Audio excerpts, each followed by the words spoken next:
अच्युतानंद गोविंद माधव सच्चिदानंद नारायण हरे सच्चिदानंद नारायण हरे. அழகு ஸ்ரீதேவி பூதேவி சமேத ஸ்ரீ அழகு திருமலைராய பெருமாள் திருக்கோயில். இங்க அடியேன் வந்தப்போ அப்போ அம்மா சொன்னாங்க, ரொம்ப சிம்பிளா தான் இருக்கும், கோயிலெல்லாம் ரொம்ப அப்படி இப்படி இருக்காதுன்னாங்க. ஆனா நான் வந்தா பார்க்கும்போது மலைச்சு போயிட்டேன். அப்படி ஒரு வைப்ரேஷன். மேல இவங்கெல்லாம் வரல, கொஞ்சம் பேர் மட்டும் நாங்க கூட வந்தவங்க போனோம். சான்ஸே இல்லை. கிடுகிடுன்னு மேல அப்படியே ஒவ்வொன்றா அனுபவிச்சுட்டு போனோம். அங்க போனா சுவாமிஜி அவங்க எல்லாம் சொன்ன மாதிரி அழகு, ஆஞ்சநேயர் அழகு. அங்க மேல போனா பெருமாள் அழகு, அவ்வளவு அழகு. அவருடைய திருவாய் பவழவாய் அழகு, மீசை அவ்வளவு அழகு. அந்த மாதிரி ரொம்ப அனுபவிச்சு பார்த்துட்டு திருப்பி கீழே வந்து இப்ப எல்லாத்துடைய ஸ்பீச் கேட்ட உடனே ரொம்ப சந்தோஷமா இருந்தது. இப்போ சுவாமிஜி அவர்கள் சொன்னாங்க, நாங்க சமீபத்துல நான் வந்து சுந்தர காண்டம் எல்லாம் கிளாஸ் எடுத்துட்டு ஒரு 50 பேர் எல்லாரும் சேர்ந்து ஸ்ரீலங்கா சுந்தர காண்ட டூர் அப்படின்னு போனோம். இது சுவாமிஜி சொன்னங்காட்டி நான் இது சொல்றேன். அதே மாதிரி அங்க போகும்போது ஒவ்வொன்றையும் இதே மாதிரி அனுபவிச்சோம், ரொம்ப அனுபவம். அப்போ சீதா தேவி கோயிலுக்கு போகும்போது போய் ஆஞ்சநேயர் இருந்தாரு. ஒரு மாமரத்துல ஒரே மரத்துல ஆஞ்சநேயர் பண்ணி வச்சிருந்தாங்க. அப்படியே ஆஞ்சநேயர் அப்படியே கிழிச்சு ராமர் சீதா இருக்கிற அப்படி அங்க போய் அப்படியே நான் அனுபவிச்சு அப்படியே நினைச்சு இது பண்ணிட்டு இருந்தேன், ப்ரே பண்ணிட்டு. அப்ப அந்த கோயில் பூஜாரி நிறைய பேர், நாங்க 51 பேர் போயிருந்தோம், கூப்பிட்டாங்க. அம்மா இங்க வாங்க அப்படின்னாங்க. எனக்கு என்னன்னு புரியல. போன உடனே பெரிய சாவி, சந்திரமுகி கதவு சாவி மாதிரி பித்தாள புது சாவி, புது கதவு. இன்னைக்கு உங்களுக்கு இந்த பாக்கியம், நீங்க இந்த கதவை நீங்க தான் ஓபன் பண்ணணும் அப்படின்னாங்க. அப்படியே மலைச்சு எனக்கு அப்படியே அழுகு வந்துருச்சு. போட்டோ எல்லாம் எடுத்திருக்காங்க. அந்த கீ வாங்கின பெரிய கீ, இவ்வளவு சோடு. அந்த கீ வாங்கிட்டு அப்படியே நமஸ்காரம் பண்ணிட்டு ஓபன் பண்ணா சீதா தேவி அப்படி ஒரு அழகா நின்றுட்டு இருந்தாங்க. ரொம்ப இந்த மாதிரி ஒவ்வொன்றும் அவர் சொன்னாரு. மைக்கில் வந்து ஆஞ்சநேயர் உட்கார்ந்துக்குவார், ராமநாமம் சொன்னார். அதே மாதிரி அடியனுடைய வீட்டுல சுந்தரகாண்டம் பாராயணம், அதாவது 5 நாள் பாராயணம் வச்சோம். 5வது நாள் 4வது நாள் வீட்டுல வாசல் எல்லாம் பெருக்கி பெரிய கோலம், பட்டாபிஷேக கோலம் போடுறேன்னு எங்க குரூப்ல இருக்கிற அம்மா ஒரு பெரிய கோலம் போட்டாங்க. அப்ப நான் அப்படி உட்கார்ந்து சொல்றேன், நாளைக்கு வந்து இங்க ராமரும் ஆஞ்சநேயரும் வந்து நிப்பாங்க இந்த கோலத்து மேல அப்படின்னு சொல்லிட்டு, அடுத்த நாளே எல்லாரும் 9 மணிக்கு வீட்டுக்கு வந்தாங்க. பாராயணம் எல்லாம் ஆரம்பிச்சு எல்லாம் ரெடியா ஆரம்பிக்கிறோம். உடனே ராம ராம ராமான்னு ஒரு சவுண்டு. என் பொண்ணு வெளியிருந்து ஓடி வந்தா, அம்மா நிச்சயமாவே ஆஞ்சநேயர் வந்துட்டாரு அப்படின்னு. பார்த்தா இந்த வேஷம் போட்டு வருவாங்களே, அந்த மாதிரி அது நடந்த ஒரு 4-5 வருஷம் ஆயிடுச்சு.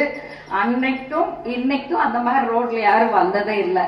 அந்த கோலம் போட்டதுக்கு கரெக்டா அந்த கோலத்து நடுவுல வந்து நின்றுட்டு ராமநாமம் பாடி, அப்புறம் நாங்க அவங்களுக்கு என்னென்னலாம் பண்ணணுமோ எல்லாம் அரிசி இதெல்லாம் வச்சு அவங்க ஸ்ரீராமன் பக்தலுக்கு அநேக கோடி நமஸ்காரம் அப்படின்னு சொல்லி ஆசீர்வாதம் பண்ணிட்டு போனாங்க. அந்த மாதிரி சுந்தரகாண்டமாகட்டும், விஷ்ணு சகஸ்ரநாமம் ஆகட்டும், லலிதா சகஸ்ரநாமம் ஆகட்டும், என்ன எப்படி நம்ம பண்றோமோ பக்தியோட, எனக்கு இன்னைக்கு வந்து அழகு அழகு அழகு பிரமிச்சு போயிட்டேன். அடுத்த வருஷம் நான் இவர்கிட்ட வேண்டிக்கிறேன், நாராயணியத்தை இங்க வச்சுக்கலாங்க. 4 hours ஆகும், எல்லாரும் என்ஜாய் பண்ணுவாங்க. ரொம்ப நல்ல அவரோட அனுமதியின் பேர்ல வச்சா அத்தனை பேரும் என்ஜாய் பண்ணுவாங்க, நல்லா இருக்கும். இப்ப நான் நாராயணியத்தை பத்தி சுருக்கமா சொல்லிடுறேன். சுமார் இப்போ ராமாயணம் நாங்க டூர் போன இடத்துல 6000 வருஷத்துக்கு முன்னால ராமாயணம் நடந்தது அப்படின்னு சொன்னாங்க. அதே மாதிரி கிருஷ்ண பகவான் 5000 வருடங்களுக்கு முன்னால சாதாரண ஒரு குடும்பத்துல இடைப்பையனாக, ஒரு யாதவ குலத்துல இடைப்பையனாக பிறந்து அப்புறம் வளர வளர எண்ணற்ற லீலைகளை பண்றாரு. நான் இன்னைக்கு சுருக்கமா சொல்லிடுறேன், நான் உங்களுக்கு அடுத்த ப்ரோக்ராமுக்கு வேணும். அப்போ எண்ணற்ற லீலைகளை பண்ணிட்டு கிருஷ்ண பகவான் இந்த மகாபாரத யுத்தம் எல்லாம் முடிஞ்சு 120 இயர்ஸ் ஆகுது. பகவானுக்கு கிளம்ப ஆயத்தமாகிறார். அப்போ தானே தன்னை வடிவமைத்து ஒரு விக்கிரகத்தை வச்சு தான் அந்த ராஜ்யத்தை பரிபாலனை பண்ணிட்டு இருந்தாரு. எங்கன்னா துவாரகா.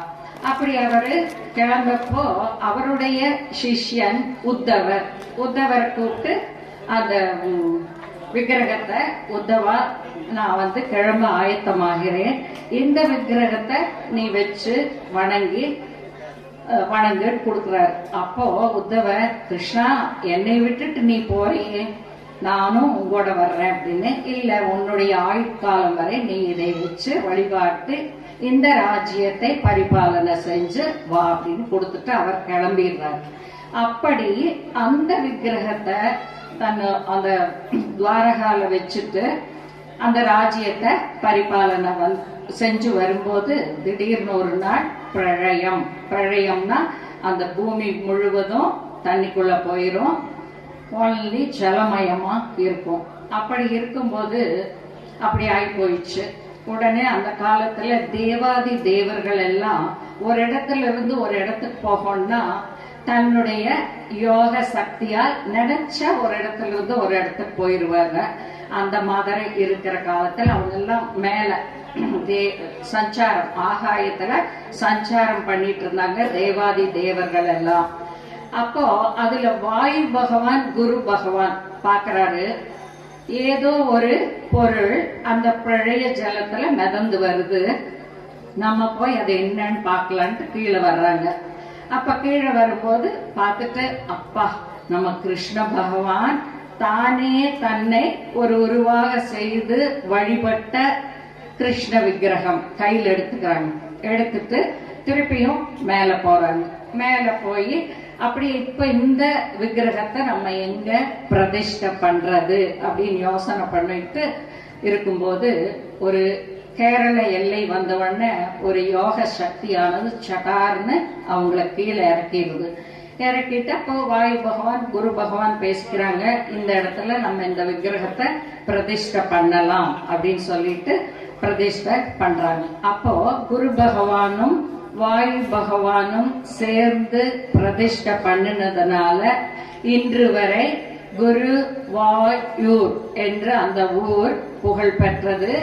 அப்பனும் குருவாயூரப்பனாக இன்று வரை எழுந்தள்ளி எண்ணற்ற லீலைகளை செய்து வருகிறாங்க. இப்ப எல்லாத்துக்கும் தெரிஞ்சிச்சா குருவாயூரப்பன் எப்படி வந்தார் அப்படிங்கறத சுருக்கமா தான் சொல்லிட்டு வரேன், இன்னும் நிறைய இருக்கு.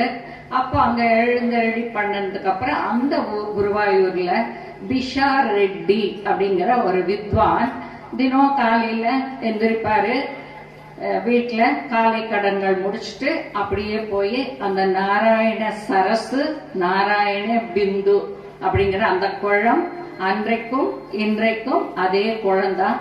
அந்த குளத்துல போய் குளிச்சு ஸ்நானம் பண்ணிட்டு நேரா வந்து குருவாயூரப்பனை சேவிச்சுட்டு அப்புறம் போய் எண்ணற்ற பேருக்கு டெய்லி உபதேசம், கீதா உபதேசம், சாஸ்திர பாடல்கள், உபனிஷத்து அத்தனை பண்ணிட்டு இருக்காங்க.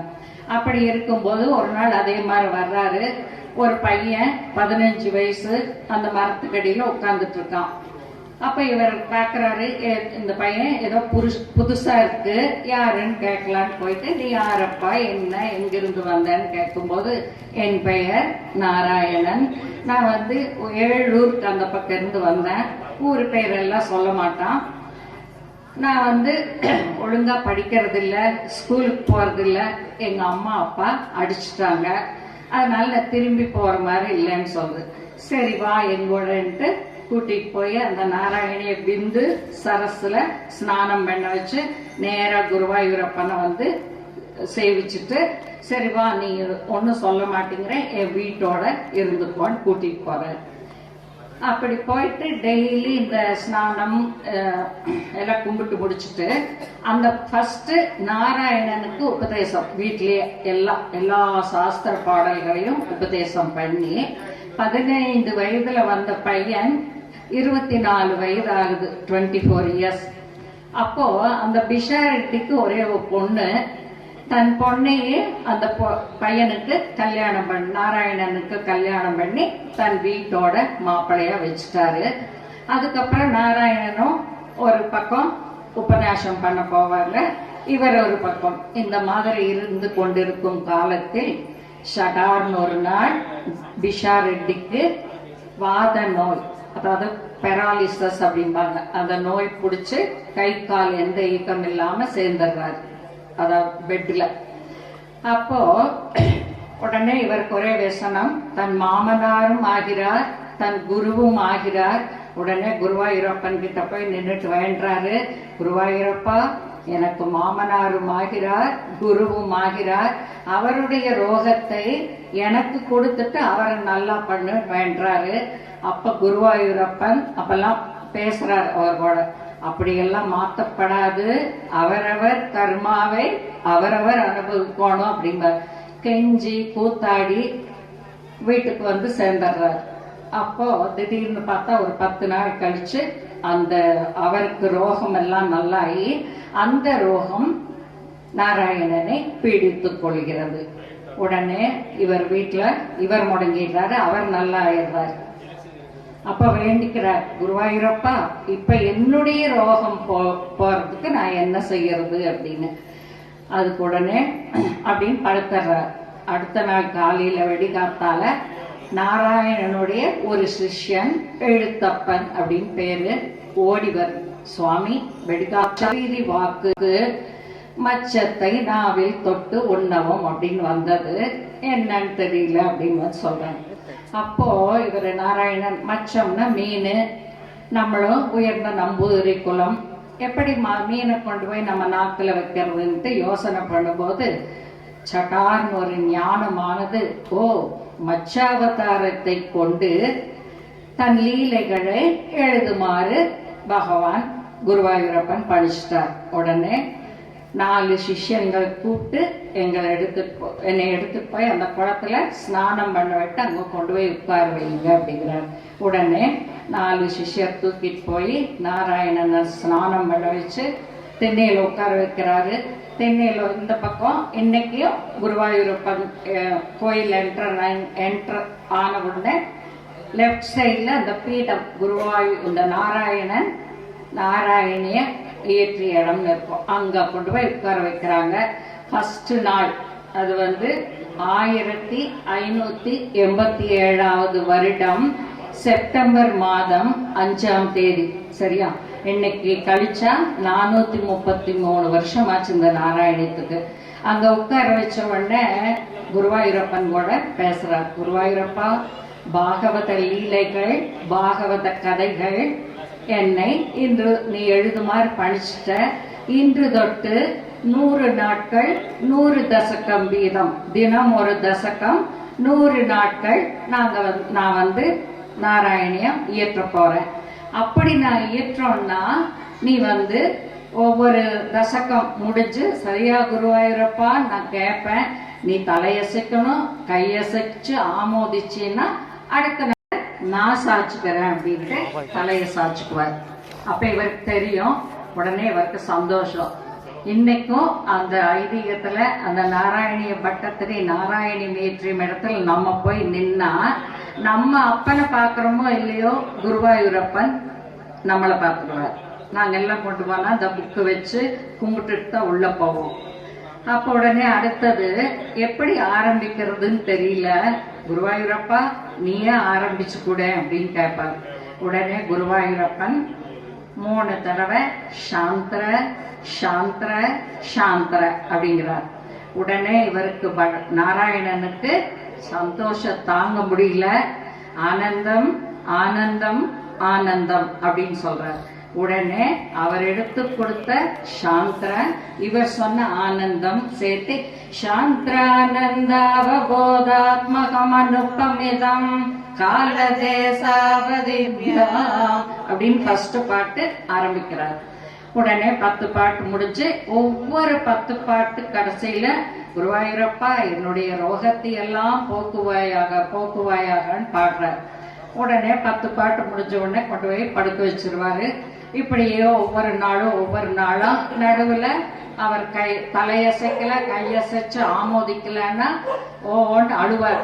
என் குருவாயூரப்பா நான் ஏதாவது தப்பா பாடிட்டனா அப்படின்ட்டு அதெல்லாம் இப்படி படிச்சு நடுவில் நிறைய இருக்கு. அவர் ராசக்கிரீடை பண்றது அந்த 68வது தசகம் வரும்போது குருவாயூரப்பா 68 தசகம் முடிச்சுட்டேன், 69வது ஆரம்பிக்க போறேன், ஒரு தடவை கூட நீ எனக்கு காட்சி கொடுக்கலையேன்னு கேட்கும்போது அந்த காலம் எல்லாம் பிரகாரம் எல்லாம் இல்ல, அந்த காம்பவுண்ட் எல்லாம் பின்னால இருந்து ஒரு பெரிய மேளதாள சத்தம் கேட்குது. அப்படியே வந்தா இவர் பாக்குறார் உட்கார்ந்துட்டு. மேளதாழ முன்னால பின்னால ஒரு கிருஷ்ணர், ராதை கிருஷ்ணர் இல்ல, எண்ணற்ற ராதை கிருஷ்ணர் கையை பிடிச்சு அப்படியே ஆடிட்டு வர்றாங்க. அப்ப அப்படியே நாராயணனுக்கு புலகாஞ்சிதம் அடைஞ்சு கேச பாசத்ருத பெஞ்சிகா விதித்த சஞ்சலம் மகர குண்டலம் அப்படின்னு அந்த 10 பாட்டை இதே பாவல கிருஷ்ணா உன்னுடைய கேசம் எப்படி இருக்கிறது, மகர குண்டலம் எப்படி இருக்கிறது அப்படின்னு வர்ணிச்சு அந்த ரொம்ப நல்லா இருக்கும். நாங்க அதுக்கெல்லாம் கை பிடிச்சு அதே மாதிரி ஆடி ப்ரோக்ராம் ரொம்ப நல்லா இருக்கும். அதுக்கப்புறம் இப்படியே வர்றாரு நிறைய பேசி 98வது தசகம் வருது. உடனே 98வது தசகம் இவர் 98, 99 நமஸ்காரம் பண்றார். இவர்னால் உடலால் நமஸ்காரம் பண்ண முடியாது. ஒரு பாட்டா பண்ணி முடிச்சு குருவாயூரப்பா சரணம் குருவாயூரப்பா சரணம் அப்படின்னு பாடிட்டு வருவார். முடிச்சுட்டு நமஸ்காரம் பண்ணி முடிச்சுட்டாரா 98, 99 தசகம் போன் கதறுவார். உனக்கு கொஞ்சம் கூட இன்னி மனசு இறங்கலையா, எனக்கு இம்மியளவு கூட என்ற வியாதி நல்லா ஆகலையேன்னு கதறுவார். அப்ப குருவாயூரப்பன் சொல்வாரு, இன்னைக்கு நீ வீட்டுக்கு போ, நாளைக்கு 100வது தசகம் பாடுறது பாக்கி இருக்கு அப்படின்னு சொல்லிட்டு அனுப்பி வச்சிருவார். உடனே இவங்கள தூக்கிட்டு போய் வீட்டுல படுக்க வச்சிருவாங்க. அடுத்த அப்போ நைட்டு தினம் குருவாயூர்ல இரவு ஸ்ரீவேலி சரியா 9 to 10 அந்த டைம் யானை மேல வச்சு ஸ்ரீவேலி 3 தடவை சுத்தி அப்புறம் கொண்டு போய் பகவான உள்ள வச்சுட்டு நட சாத்தி எல்லாரும் கோயில் கிளீன் பண்ணிட்டு நட சாத்திட்டு கிளம்பிடுவாங்க. யாரு நம்பூதிரிகள்லாம் போயிடுவாங்க. அதுக்கப்புறம் நடு ராத்திரி 1 மணிக்கு குருவாயூரப்பன் மெதுவா எந்திரிக்கிறாரு. நேரா அப்படி கதவை ஓபன் பண்ணி எங்க போவாரு, நாராயண வீட்டுக்கு போறாரு. போயிட்டு நாராயணன் எடுத்து தன் மடி மேல வச்சுட்டு கேசாதி பாதாந்தரமா தொட்டு தொட்டு தொட்டு கொடுக்கிறார். தலையுச்சியிலிருந்து உள்ளங்கால் வரை தொட்டு கொடுத்துட்டு, நாளைக்கு நீ மூர்த்திம் திரேசம் ஸ்ரேகம் பவன புரபதே பாகிமாம் கிருஷ்ணா சர்வரோகா அப்படின்னு நீ பாடணும். அதுக்கப்புறம் என்ன நடக்குது பாரு அப்படின்ட்டு படுக்க வச்சுட்டு திருப்பி நல்லா சேர்ந்துக்கிறார். அடுத்த நாள் காலை அதே மாதிரி எடுத்துட்டு போய் ஸ்நானம் பண்ண வச்சு கொண்டு போய் உட்கார வைக்கிறாங்க. உட்கார்ந்த உடனே இன்னைக்கு 100வது தசகம் சக்குன்னு ஞாபகம் வருது. ஓ, இரவு நமக்கு மூர்த்திந்திரே சம்சயேகம் சொன்னாரேட்டு உடனே ஆரம்பிக்கிறாரு. மூர்த்திந்திரே சம்சயேகம் பவன புரபதே பாகிமாம் கிருஷ்ணா சர்வரோகாத் அப்படிங்கிறாரு.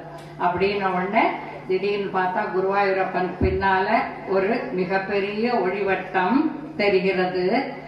உடனே இவர் ஃபர்ஸ்ட் இயக்கம் 2 கை வந்துதா. அக்ரே பஷ்யாமி தேஜோ நிபிட தரகலா யாவலி லோபனீயம் அப்படிங்கிறாரு. அக்ரே பஷ்யோ தேஜோன மிகப்பெரிய ஒரு ஒளிவட்டம் அக்ரே தெரிகிறது அப்படின்னு சொல்றாரு. சொன்ன உடனே அடுத்த செகண்ட் அந்த ஒரு லைன் முடிச்சுட்டு ஜங்குன்னு கீழே குதிச்சு நிக்கிறாரு.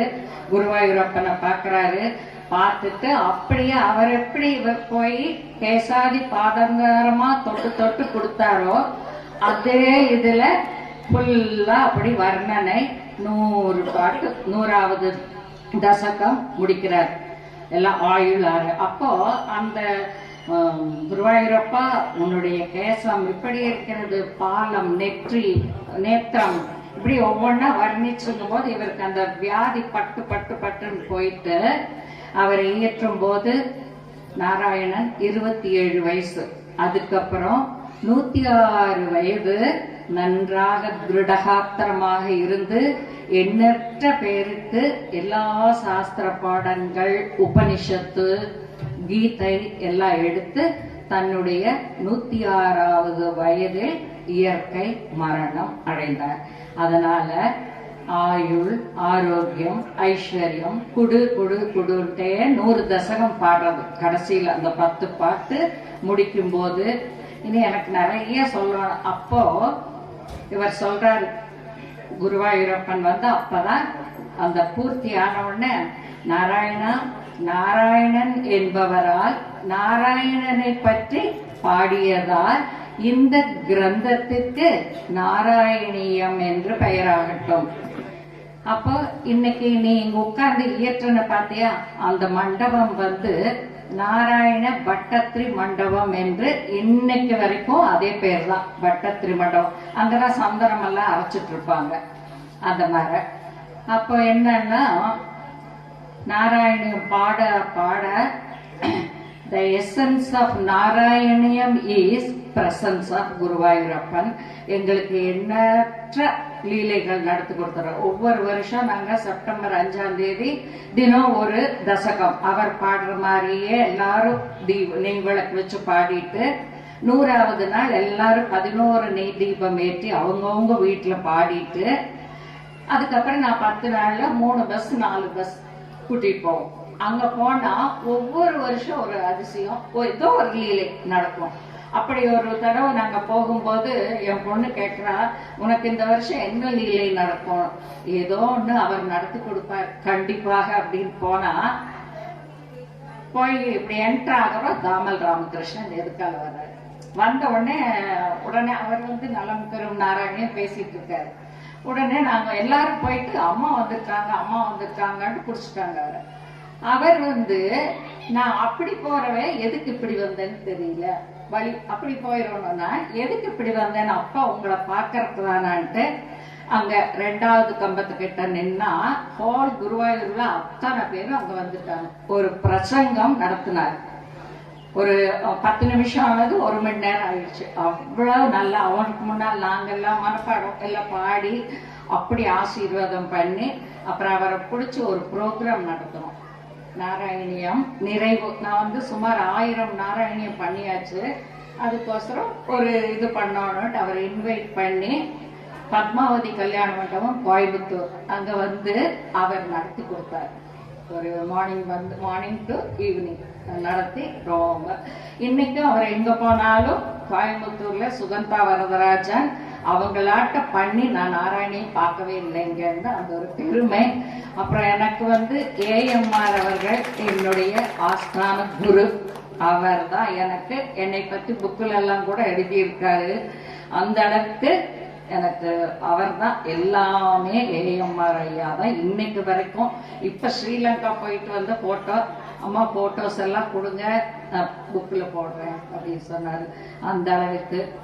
அதனால அடுத்த வருஷம் இந்த ஹனுமத் ஜெயந்திக்கு நீங்க எங்களுக்கு நாராயணியமே பண்ற ஒரு பஸ்லயே வந்துடும் பண்ற கேட்பாங்க. ரொம்ப அதாவது எல்லாத்துக்குமே நல்லது. அதாவது நாராயணியம் எங்கேயோ நாங்க சுமார் நான் இப்ப 1500 பேருக்கு மேல நாராயணியம் சொல்லி கொடுத்தாச்சு.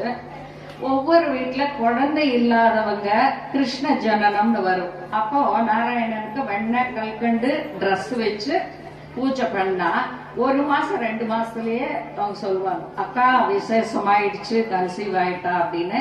அப்புறம் பாத்தீங்கன்னா இனி ஒண்ணு போய் எந்த வீட்டுல எல்லாம் பாடணுமோ சுமார் 100 குழந்தைகளுக்கு மேல பூராமே நாராயணனே தான். அதுக்கு எல்லாம் என் பொண்ணெல்லாம் கேட்பா, நீ பாட்டுக்கு நாராயணன் பாடி பூரா பிள்ளைகளே பசங்களே பிறந்திருக்காங்க, பிள்ளைகளுக்கு எங்க போறது அந்த மாதிரி. இனி ஒண்ணு ருக்மிணி கல்யாணத்துக்கு கல்யாணம் மாதிரி பண்ணி அந்த மாலை போடுவோம். மாலை போடும்போது ரொம்ப நல்லா வேண்டி போட்டா யாரு வேண்டி போடுறாங்களோ அந்த பொண்ணுக்கோ பையனுக்கோ உடனே கல்யாணம் ஆயிரும். அந்த மாதிரி கல்யாணம் ஆன உடனே அவங்க ஒரு மாங்கல்யம் வாங்கிட்டு வந்து கொடுப்பாங்க. அதே ஒரு 100-120 மாங்கல்யத்துக்கு மேல பகவான் அம்பாளுக்கு செய்திருச்சு அந்த மாதிரி. அதனால இந்த வாய்ப்பை இங்கு வந்து கொடுத்த சரோஜினி அம்மா தான் சொன்னாங்க ஏற்பாடு, நீங்க எல்லாம் வாங்கி சுவாமிஜி இவங்களை எல்லாம் பார்த்து நானும் பர்மிஷன் வாங்கிட்டேன். கண்டிப்பா எனக்கு வந்து இந்த கோயில் ரொம்ப வைப்ரேஷனா இருக்கு. சரியா, எனக்கு இந்த நிஜமாவே இன்னைக்கு சந்தோஷம் தாங்கவே முடியல. அவ்வளவு. எல்லாத்துக்கும் நன்றி கொடுத்தாங்க.